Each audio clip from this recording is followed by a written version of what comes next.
നമസ്കാരം, എല്ലാവർക്കും ദിയാസ് കിച്ചൻ റൂമിലേക്ക് സ്വാഗതം. ഇന്ന് ഞാൻ വന്നിരിക്കുന്ന ഒരു വെറൈറ്റിയും അതുപോലെ തന്നെ ഹെൽത്തി ആയിട്ടുള്ളൊരു പുട്ടിൻ്റെ റെസിപ്പി ആയിട്ടാണ്. നമ്മൾ മലയാളികൾക്ക് പുട്ടിനോടൊരു പ്രത്യേക ഒരു ഇഷ്ടമല്ലേ, അപ്പോൾ ഒരു വെറൈറ്റി ആയിട്ടുള്ളൊരു പുട്ടായാലോ, എങ്ങനെ ഉണ്ടാക്കാൻ കണ്ടു നോക്കാം.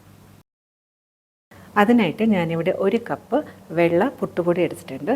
ഇതിന് പകരം വേണമെന്നുണ്ടെങ്കിൽ നമുക്ക് ഗോതമ്പ് മാവിലും ഈ ഒരു റെസിപ്പി ഉണ്ടാക്കിയെടുക്കാം. ഒരു ബൗളിലോട്ട് ഇട്ട് കൊടുക്കാം. ആവശ്യത്തിന് ഉപ്പും കൂടെ ചേർത്തിട്ട് നന്നായിട്ടൊന്ന് മിക്സാക്കി എടുക്കാം. ഇതിലോട്ട് 1/2 കപ്പ് വെള്ളം ഒഴിച്ചിട്ട് നന്നായിട്ടൊന്ന് മിക്സാക്കി എടുക്കുക. അപ്പോൾ വെള്ളത്തിൻ്റെ അളവ് കറക്റ്റ് പറയാൻ പറ്റില്ല, കാരണം ഓരോ പുട്ടുപൊടി അനുസരിച്ചിരിക്കും. 1/2 മുതൽ 3/4 കപ്പ് വെള്ളം എന്തായാലും വേണ്ടി വരും. ജസ്റ്റ് ഒന്ന് മിക്സ് ചെയ്താൽ മതിയാവും. മിക്സാക്കിയതിന് ശേഷം അടച്ച് വെച്ചിട്ട് 10 മിനിറ്റ് നിന്ന് റെസ്റ്റ് ചെയ്യാനായിട്ട് വെക്കാം. ഇന്നത്തെ റെസിപ്പി ഉണ്ടാക്കാനായിട്ട് ആവശ്യമുള്ള മെയിൻ ആയിട്ടുള്ളൊരു ഇൻഗ്രീഡിയൻ്റ് ആണ് മുരിങ്ങയില. മുരിങ്ങയിലയുടെ ഗുണങ്ങൾ എല്ലാവർക്കും അറിയുന്നതാണ്, എങ്കിലും ഷുഗർ ഒന്ന് കൺട്രോൾ ആക്കാനും അതുപോലെ തന്നെ കൊളസ്ട്രോളും BP ഒക്കെ കുറയ്ക്കാനൊക്കെ മുരിങ്ങയില നമ്മുടെ ഡയറ്റിൽ ഉൾപ്പെടുത്തുന്നത് വളരെ നല്ലതാണ്. ഇത് മാത്രമല്ല, നമ്മുടെ ഇമ്മ്യൂണിറ്റി കൂട്ടാനും അതുപോലെ തന്നെ ഇതിൽ ധാരാളം കാൽഷ്യം, അയണും പ്രോട്ടീനൊക്കെ അടങ്ങിയിട്ടുണ്ട്. മുരിങ്ങയില നന്നായിട്ടൊന്ന് കഴുകിയെടുത്തിട്ടുണ്ട്. ഇപ്പം നമ്മുടെ വീട്ടിലുള്ള മുരിങ്ങയില ആണെങ്കിൽ പോലും നന്നായിട്ടൊന്ന് കഴുകിയെടുക്കുക, കാരണം അതിൽ ധാരാളം പൊടികൾ അടങ്ങിയിരിക്കും. അപ്പോൾ ഞാനിവിടെ ഒരു 3 പിടി മുരിങ്ങയിലാണ് എടുത്തേക്കുന്നത്. ഇതിൽ പ്രത്യേകിച്ച് അളവൊന്നുമില്ല, എത്രത്തോളം എടുക്കുന്നുണ്ടോ അത്രത്തോളം നല്ലത് തന്നെയാണ്. അപ്പോൾ നമുക്ക് എത്രയാണോ ആവശ്യമുള്ളത് അതനുസരിച്ച് എടുക്കാം. ഇനി അടുത്തായിട്ട് ഒരു കടായി എടുത്തിട്ടുണ്ട്. അതിലോട്ട് ഒരു ചെറിയ സ്പൂണ് വെളിച്ചെണ്ണ ചേർത്ത് കൊടുക്കാം. എണ്ണ നന്നായിട്ട് ചൂടായതിന് ശേഷം ഒരു ചെറിയ സ്പൂണ് നല്ല ജീരകം ചേർക്കാം. ജീരകം നന്നായിട്ടൊന്ന് പൊട്ടിയതിന് ശേഷം 5 അല്ലി വെളുത്തുള്ളി ചേർക്കാം. വലിയ വെളുത്തുള്ളി ആണെന്നുണ്ടെങ്കിൽ ഒരു 3 വെളുത്തുള്ളി ചേർത്താൽ മതിയാവും. 8 മുതൽ 10 ചെറിയ ഉള്ളി ചേർക്കാം. ചെറിയ ഉള്ളി ചേർക്കുന്നതുകൊണ്ട് തന്നെ സ്വാദ് കൂടുകയും ചെയ്യും. നമ്മുടെ ആരോഗ്യത്തിന് കുറച്ചും കൂടി നല്ലത് ചെറിയ ഉള്ളി ചേർക്കുന്നതാണ്. ഇനി അടുത്തായിട്ട് കുറച്ച് വറ്റൽമുളക് ചേർക്കാം. ഞാനിവിടെ 5 വറ്റൽമുളകാണ് ചേർക്കുന്നത്. വറ്റൽമുളകിന് പകരം വേണമെന്നുണ്ടെങ്കിൽ പച്ചമുളക് വേണമെങ്കിലും ചേർക്കാം. അപ്പോൾ ഇന്ന് ഞാൻ ഉണ്ടാക്കുന്ന പുട്ട് കുറച്ച് സ്പൈസി ആയിട്ടാണ് ഉണ്ടാക്കുന്നത്. അപ്പോൾ ഈ വറ്റൽമുളകിൻ്റെ അളവൊക്കെ നമ്മുടെ എരിവിനനുസരിച്ച് കൂട്ടുകയോ കുറയ്ക്കുകയോ ഒക്കെ ചെയ്യാം. ഇപ്പോൾ ഒരു 4 മിനിറ്റ് ആയിട്ടുണ്ട്. ഉള്ളിയിലൊക്കെ കളർ ചെറുതായിട്ടൊന്ന് മാറിയിട്ടുണ്ട്. ഈ ഒരു സ്റ്റേജ് എത്തണം. ഇനി ഇതിലോട്ട് നമ്മൾ കഴുകി വൃത്തിയാക്കി വെച്ചേക്കുന്ന മുരിങ്ങയിലയും കൂടി ചേർത്തെടുക്കാം.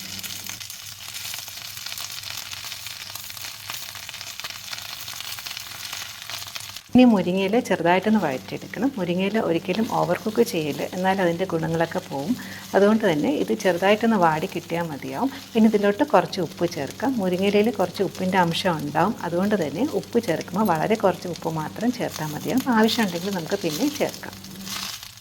മുരിങ്ങയില ചെറുതായിട്ടൊന്ന് വാട്ടിയെടുക്കുമ്പോൾ തന്നെ അതിൻ്റെ ഒരു ക്വാണ്ടിറ്റി ഒന്ന് കുറഞ്ഞ് കിട്ടും. മുന്നത്തെ കാട്ടിലും കുറച്ചല്ലേ ഇപ്പോൾ ഉള്ളത്.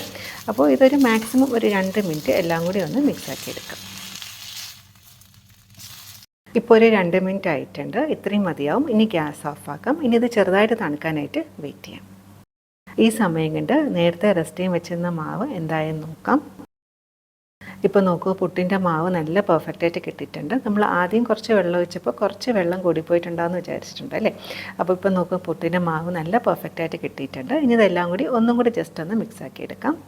ഇനി ഇതിലോട്ട് നമ്മൾ നേരത്തെ റെഡിയാക്കി വെച്ചേക്കുന്ന മുരിങ്ങയില കൂട്ടും കൂടി ചേർത്തെടുക്കാം. നന്നായിട്ട് തണുക്കേണ്ട ആവശ്യമില്ല, ചെറുതായിട്ട് തണുത്താൽ മതിയാവും. ഇനി ഇത് നന്നായിട്ടൊന്ന് മിക്സാക്കി എടുക്കുക. അതായത് അരിപ്പൊടിയും മുരിങ്ങയിലയും കൂടി നന്നായിട്ടൊന്ന് യോജിച്ച് കിട്ടണം. ഇനി മിക്സിയിൽ ഒരു ചെറിയ ജാർ എടുക്കാം. അതിലോട്ട് നമ്മൾ റെഡിയാക്കി വെച്ചേക്കുന്ന അരിപ്പൊടിയും മുരിങ്ങയില കൂട്ടും കൂടി ചേർത്തെടുക്കാം. അപ്പോൾ കുറച്ച് അധികം ക്വാണ്ടിറ്റി ആയതുകൊണ്ട് തന്നെ 3-4 പ്രാവശ്യമായിട്ടൊന്ന് അടിച്ചെടുക്കാം. അപ്പോൾ ചെറുതായിട്ടൊന്ന് പൾസ് ചെയ്താൽ മതിയാവും. ഇതുപോലെ കിട്ടും. 3-4 പ്രാവശ്യം പൾസ് ചെയ്തെടുക്കുക. ഇനി ഇതൊരു ബൗളിലോട്ട് മാറ്റാം. ഇതുപോലെ ബാക്കിയും കൂടി ഞാനൊന്ന് പൾസ് ചെയ്തെടുക്കാം.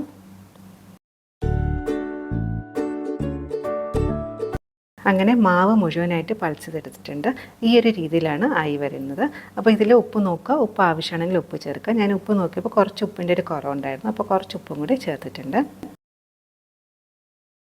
ഇനി ഇതിലോട്ട് കുറച്ച് നെയ്യും കൂടി ചേർക്കാം. ഇത് ഓപ്ഷനിലാണ്. നെയ്യ് ചേർത്താൽ ഒരു മയവും അതുപോലെ തന്നെ നല്ലൊരു മണമൊക്കെ ഉണ്ടാവും. ഇതിലോട്ട് കുറച്ച് നാളികേരം കൂടി ചേർക്കാം. നമ്മൾ സാധാരണ പുട്ടുണ്ടാക്കുമ്പോൾ പുട്ടുകുറ്റിയിൽ മാവിൻ്റെ കൂടെ നാളികേരം കൂടി ചേർക്കുമല്ലോ. അപ്പോൾ ഞാൻ അങ്ങനെ ചേർക്കുന്നില്ല. ഇതിലാണ് കുറച്ച് നാളികേരം ചേർക്കുന്നത്. അപ്പോൾ ഇതിപ്പോൾ ഒരു 3 ടേബിൾ സ്പൂൺ നാളികേരം ചേർത്തിട്ടുണ്ട്. അപ്പോൾ ഇതിൻ്റെ അളവൊക്കെ നമ്മളുടെ ഇഷ്ടത്തിനനുസരിച്ച് മാറ്റങ്ങളൊക്കെ വരുത്താം. നാളികേരം കൂടി ചേർത്തിട്ട് നന്നായിട്ടൊന്ന് മിക്സാക്കി എടുക്കാം. നമ്മൾ ചേർത്ത നെയ്യും ഉപ്പും നാളികേരവും മാവും എല്ലാം കൂടി നന്നായിട്ടൊന്ന് യോജിച്ച് കിട്ടണം.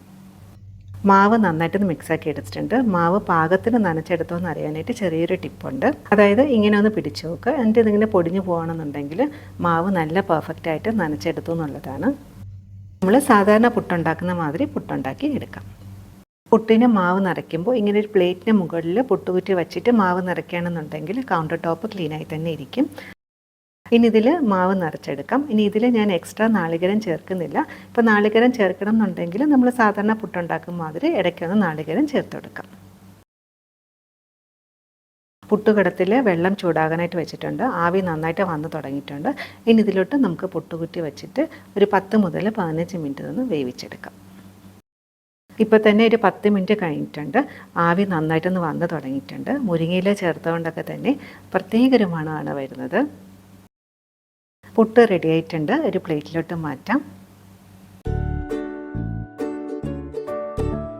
അങ്ങനെ നമ്മുടെ സ്വാദേറിയ ഹെൽത്തി പുട്ട് റെഡി ആയിട്ടുണ്ട്. മുരിങ്ങയിലേക്ക് പകരം വേണമെന്നുണ്ടെങ്കിൽ പാലറ്റ് ലീവ്സ് ഇല്ല, അത് ചേർക്കാം. ചുമന്ന ചീര ചേർക്കാം, പച്ച ചീര ചേർക്കാം. അതൊക്കെ നമ്മളുടെ ഇഷ്ടത്തിനനുസരിച്ച് മാറ്റങ്ങൾ വരുത്താം. ഈ ഒരു പുട്ട് ചെറിയൊരു സ്പൈസി ആയിട്ടുള്ള പുട്ടാട്ടോ. അതായത് നമ്മൾ ആ വറ്റൽമുളക് ചേർത്തുകൊണ്ട് തന്നെ ഒരു എരിവുണ്ട്. അതുകൊണ്ട് ഇതിൻ്റെ കൂടെ കഴിക്കാൻ പ്രത്യേകിച്ച് കറിയൊന്നും ആവശ്യമില്ല.